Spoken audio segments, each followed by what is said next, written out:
What's up, YouTube? Yu-Gi-Oh! Tube here, and today I still have not got a haircut. I have not. It's a disaster. Look at this. It's like a nest here is growing. Like I could get some birds over here and just drop some eggs here on my hair. But anyways, let's talk here about diversification. Um, Diversification is super, super important in investing and collecting in anything in general. A lot of people talk about it in the stock market. Diversify your investments in your portfolio. What does that exactly mean? What does it mean to Yu-Gi-Oh cards? What does it mean to anything out there? Pokemon cards, sports cards, video games, anything. Well, here's the thing with diversification. Let's say I'm a strict Pokemon investor, and all I do is invest in Pokemon. For those that don't know out there, Pokemon has reprinted sets, and there are $300 boxes that went down to about 85 overnight. So let's say, I said, all right, I'm going to sell my entire Yu-Gi-Oh collection. I'm going to sell all my video games. I'm going to sell all my old Pokemon cards, and I'm going to buy these other boxes at $200 a box, and they're going to keep going up, and they eventually hit the 300 mark, and you're like, good, they're going to keep going up, and all of a sudden, you get that reprint news, and your investment has just completely been cut in half, and you're going out of your mind. That is why you need to diversify, guys.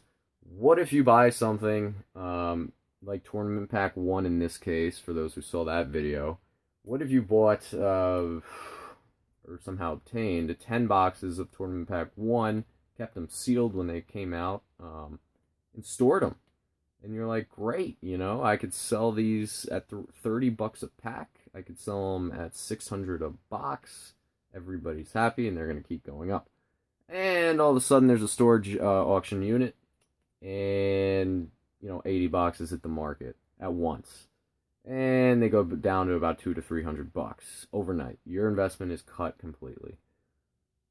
Yeah, that is why, again, you will not want to put all your eggs into one basket. That is the main premise of diversifying.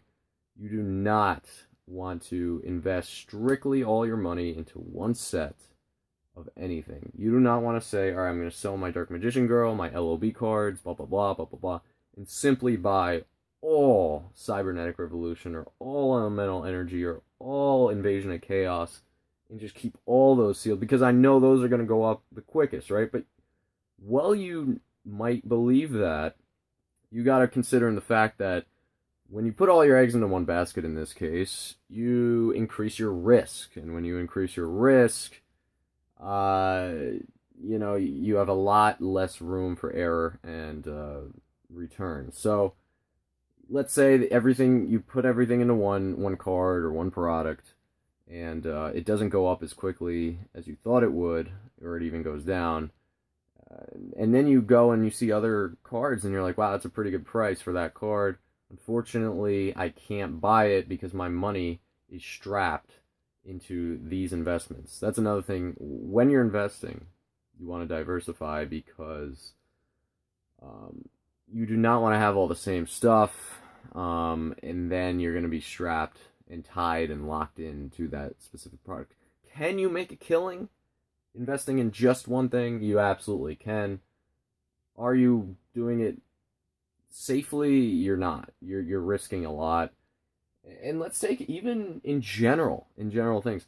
Let's say, you want to invest strictly in Yu-Gi-Oh! Even that is not the greatest option, because if Yu-Gi-Oh! The market for Yu-Gi-Oh! In general tanks, then you're on the ropes.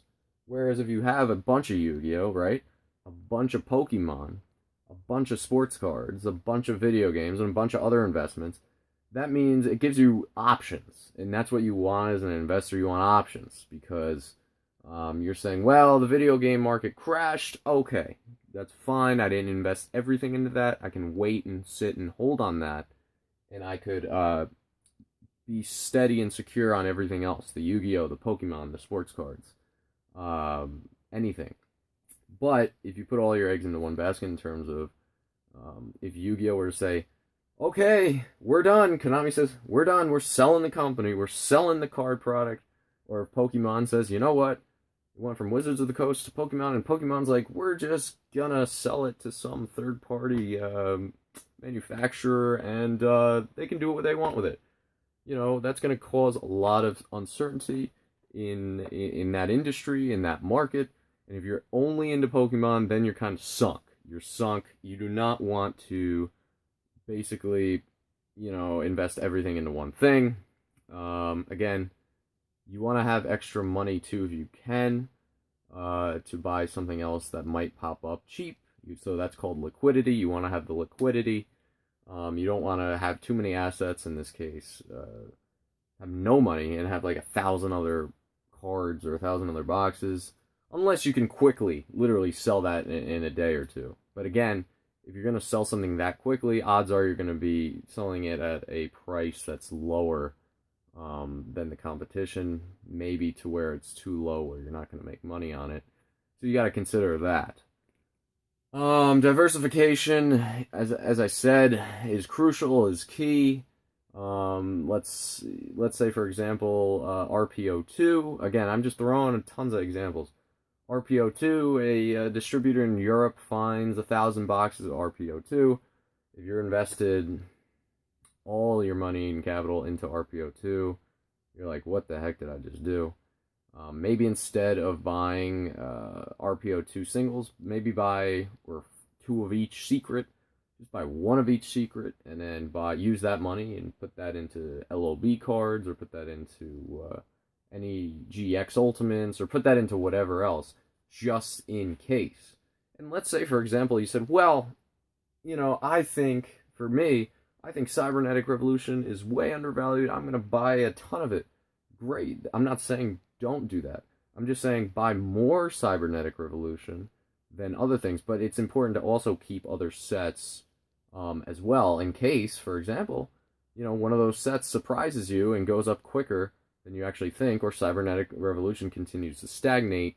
Then you're locked into one thing, and it's just not a good situation overall. That's why you gotta diversify. 7.5 minutes is actually not that bad. Simple investing concept.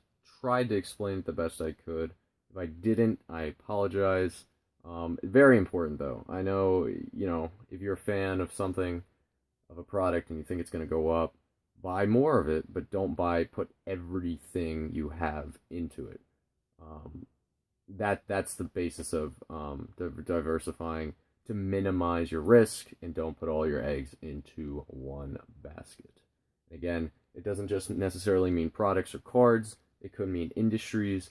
It could mean games. It could be anything you're investing in. You want to just keep it as diverse as possible, because you want to spread your money across different outlets to where you're covered. And in investing, if you get more hits than misses, you're gonna do well. You're never gonna invest correctly every time. That's something to know. You're never gonna invest, hit home runs with every investment you take. So as long as you're hitting more than you're missing, and you're hitting more on the products that you're putting more into, you'll be absolutely fine. But again, that comes with knowledge and experience. So I can't stand here and tell you guys what to buy. I'm not 100% sure. I can never be 100% sure. Ultimately, it comes down to you as an investor and what you believe in. And that's all I could really tell you guys. That's the words of advice that I could tell you. Hopefully this video helped, not only for investing in Yu-Gi-Oh, Pokemon games, whatever it may be, but also in life in general and investing. A very simple concept. Hopefully I got this message across in the 9 minutes. I'm going to end the video now, because the videos I've made with these investing videos have been a little too long. So let me end this now. Alright, thanks guys.